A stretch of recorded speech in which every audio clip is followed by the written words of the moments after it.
السلام علیکم ورحمۃ اللہ وبرکاتہ۔ آج کا سبق ہم سورۃ البقرہ کی آیت نمبر 256 سے شروع کرتے ہیں۔ اعوذ باللہ من الشیطان الرجیم، بسم اللہ الرحمن الرحیم۔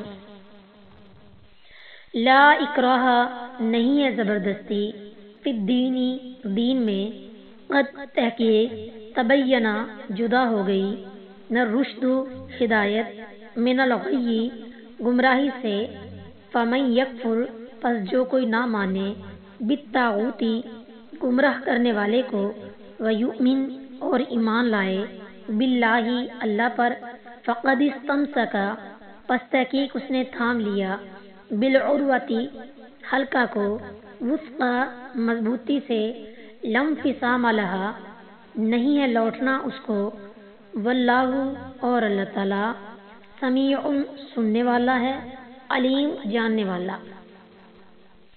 دین میں کوئی زبردستی نہیں، بلا شبہ ہدایت گمراہی سے صاف واضح ہو چکی۔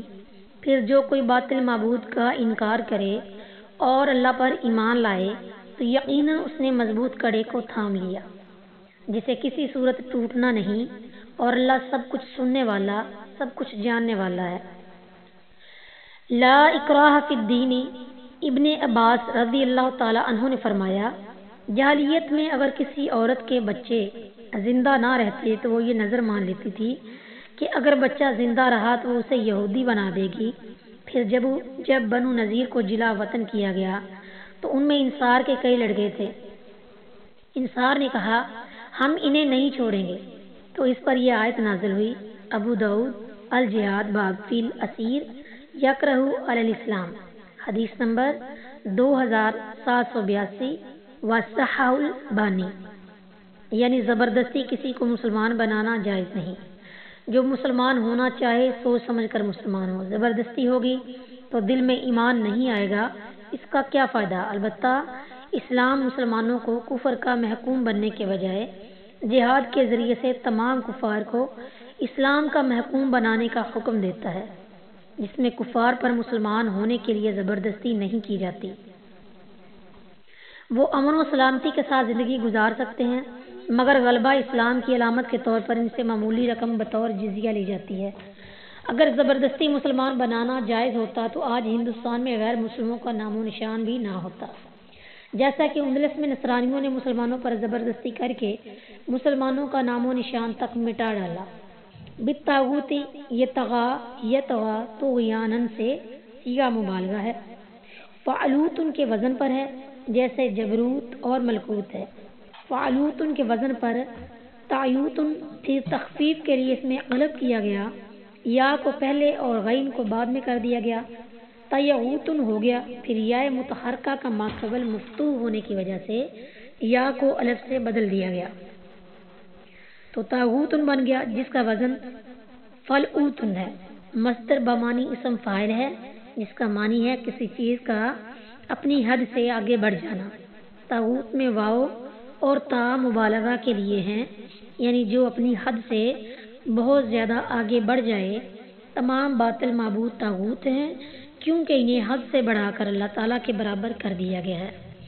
شیطان کو بھی اس لیے تاغوت کہتے ہیں، جو شخص لوگوں سے اللہ تعالیٰ کے مقابلے میں اپنی بندگی اور اطاعت کرواتا ہے، وہ بھی تاغوت ہے۔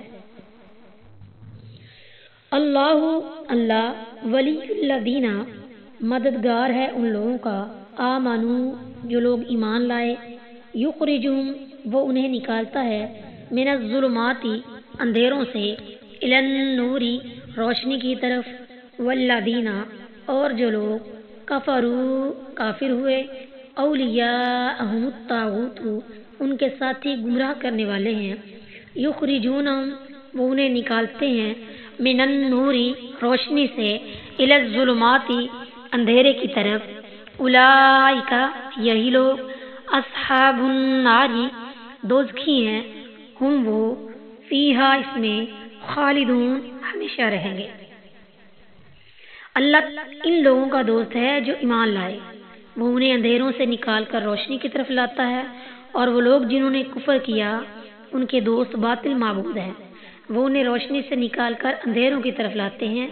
یہ لوگ آگ والے ہیں وہ اس میں ہمیشہ رہنے والے ہیں۔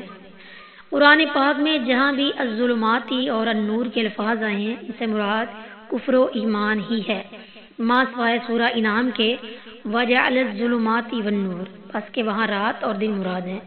راضی اس آیت میں النور کا لفظ بصیغہ واحد اور الظلمات کا لفظ بصیغہ جمع استعمال ہوا ہے، جس کے معنی یہ ہے کہ حق ہمیشہ اور ہر جگہ ایک ہی ہے اور کفر و شرک اور جہالت کی قسموں کا شمار نہیں، وہ سب باطل ہیں۔ آیت سے یہ ظاہر ہوتا ہے کہ انسان پہلے کافر ہوتا ہے اور ایمان لانے کے بعد کفر کی تاریکی سے نکل کر ایمان کی روشنی میں داخل ہوتا ہے، مگر یہ معنی مراد نہیں، بلکہ جو شخص ابتدائی سے مسلمان ہے اس کے حق میں بھی توفیق و رحمت کے اعتبار سے یہ کہا جا سکتا ہے کہ اللہ تعالیٰ نے اسے کفر کی تاریکی سے نکال کر ایمان کی روشنی میں لے لیا۔ مثلا قرآن مجید میں ہے لما آمنوا کشفنا عنہم عذاب الخزی فی الحیات الدنیا، سورہ یونس آیت نمبر 98۔ جب وہ ایمان لے آئے تو ہم نے ان سے ذلت کا عذاب دنیا کی زندگی میں ہٹا دیا، حالانکہ ان پر تاحال عذاب نازل نہیں ہوا تھا۔ اسی طرح فرمایا منکم من یرد الی ارذل العمر، سورہ نحل کی آیت نمبر 70، اور تم میں سے کوئی وہ ہے جو سب سے نکمی عمر کی طرف لوٹایا جاتا ہے، حالانکہ وہ پہلے کبھی نکمی عمر میں نہ تھے جس کی طرف دوبارہ لوٹائے گئے ہوں۔ حدیث میں ہے کہ رسول اللہ صلی اللہ علیہ وسلم نے ایک شخص سے سنا کہ اس نے کہا اشہد اللہ الہ الا اللہ، تو آپ صلی اللہ علیہ وسلم نے فرمایا خرج من النار، یہ شخص آگ سے نکل آیا۔ مجمع الزائد روایت نمبر 334۔ حالانکہ وہ پہلے آگ میں نہیں تھا۔ یوسف علیہ السلام نے کہا انی ترکت ملت قوم لا یؤمنون باللہ، کہ میں نے ان لوگوں کی ملت چھوڑ دی جو اللہ پر ایمان نہیں رکھتے، حالانکہ یوسف علیہ السلام کبھی ان کی ملت میں داخل ہی نہیں تھے۔ الغرض قرآن و حدیث میں اس قسم کے محاورات بکثرت مذکور ہیں، خوب سمجھ لیں۔ اولئک اصحاب النار، یعنی یہ کافر اور ان کے باطل معبود سب جہنم میں ڈالے جائیں گے، جیسا کہ سورہ بقرہ کی آیت نمبر 24 اور سورہ انبیاء کی آیت نمبر 98 میں ہے۔ وما علینا الا البلاغ۔